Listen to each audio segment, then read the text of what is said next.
Praise the Lord. Hallelujah. Good morning. ఈరోజు దేవుని వాగ్దానము యెషయా గ్రంథము 45వ అధ్యాయము 21వ వచనము.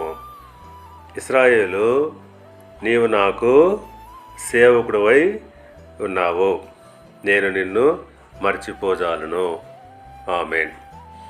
క్రీస్తునందు ప్రియులారా, దేవుడు ఇశ్రాయేలుతో అంటున్నాడు, ఇశ్రాయేలు, నీవు నాకు సేవకుడవు, నేను నిన్ను మర్చిపోజాలనని వాగ్దానం చేస్తున్నాడు.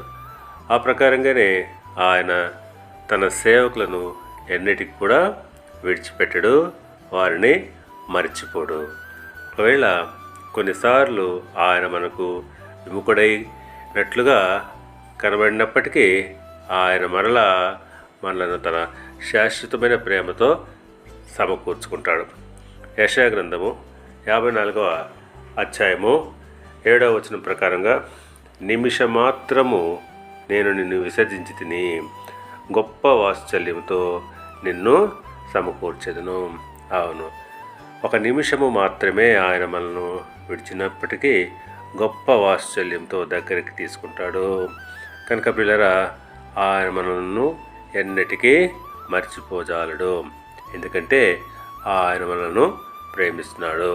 దేవుడు మిమ్మల్ని దీవించి ఆశీర్వదించి వర్ధిల్ల చేయునుగాక. ఆమేన్.